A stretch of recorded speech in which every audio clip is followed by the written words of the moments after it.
কথা দি কথা ৰাখিলে নৱনিযুক্ত বিধায়ক ডিপ্লু ৰঞ্জন শৰ্মাই চামগুৰি উপনিৰ্বাচনত ডিপ্লু ৰঞ্জন শৰ্মাৰ অন্যতম প্ৰতিশ্ৰুতি আছিল বিনামূলীয়া প্ৰশিক্ষণ কেন্দ্ৰ স্থাপন কৰাৰ। ঠিক সেইদৰে কাৱৈমাৰী উচ্চতৰ মাধ্যমিক বিদ্যালয়ত মুকলি কৰিলে বিনামূলীয়া প্ৰশিক্ষণ কেন্দ্ৰ। বিভিন্ন প্ৰতিযোগিতামূলক পৰীক্ষাত অৱতীৰ্ণ হ'ব পৰাকৈ প্ৰশিক্ষণ প্ৰদান কৰা হ'ব বুলি জানিবলৈ দিয়ে বিধায়কগৰাকীয়ে। ভাৰতৰ বিভিন্ন প্ৰান্তৰ পৰা অভিজ্ঞতা সম্পন্ন শিক্ষকৰ দ্বাৰা চামগুৰিৰ দুখীয়া দৰিদ্ৰ ছাত্ৰ-ছাত্ৰীক এই প্ৰশিক্ষণ প্ৰদান কৰা হ'ব।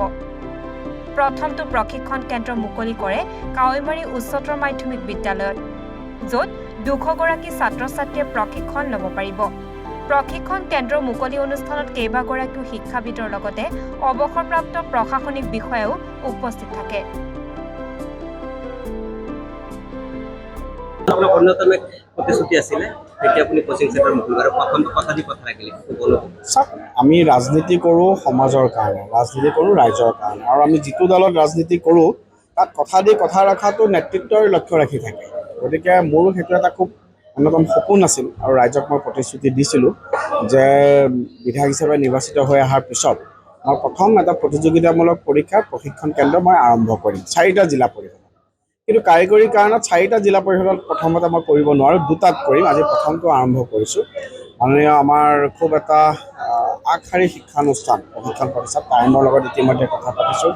মোৰ লগত প্ৰাক্তন প্ৰশাসনিক বিষয়া মানে বিকাশমুলি ডাঙৰীয়া আছে, মানে সৌমেন দাস ডাঙৰীয়া আছে, আৰু অনাগত দিনত চামগুৰি অঞ্চলৰ যুৱ প্ৰজন্মই যাতে এটা সঠিক প্লেটফৰ্ম পায়, এটা সঠিক ফাউণ্ডেশ্যন পায়, তেওঁলোকে যাতে অন্যান্য আগশাৰীৰ অনুষ্ঠানসমূহৰ দৰে তেওঁলোকে যাতে ইয়াত এটা বেছিক ফাউণ্ডেশ্যন গঢ়ি তুলিব পাৰে, এই ক্ষেত্ৰত মই সততে কাম কৰিম।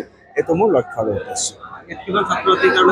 প্ৰথমতে ইয়াত আমাৰ 200 ছাত্ৰ-ছাত্ৰী হ'ব, কিন্তু যিহেতু আমি কাৱৈমাৰী হাইস্কুলত আমি আৰম্ভ কৰিম, এতিয়াতো নিৰ্বাচনৰ চলি আছে, গতিকে আমি বিহুৰ পিছৰ পৰা ADRE প্ৰথম 45 দিনীয়া এটা কোচিং, তাৰ লগে লগে এটা পাৰ্চনেলিটি ডেভেলপমেণ্ট আৰু অন্যান্য প্ৰতিযোগিতামূলক পৰীক্ষাৰ বিষয়ত আমাৰ ফেকাল্টি, সন্মানীয় উচ্চস্তৰৰ ফেকাল্টিসকল আছে, তেওঁলোকে বিবেচনা কৰি এটা কোৰ্চ মেটেৰিয়েল বনাব, আৰু একৰ্ডিং টু সেই কোৰ্চ মেটেৰিয়েলত ভৱিষ্যতলৈ আমি আমাৰ কাৰ্যপন্থা আগবঢ়াই নিম।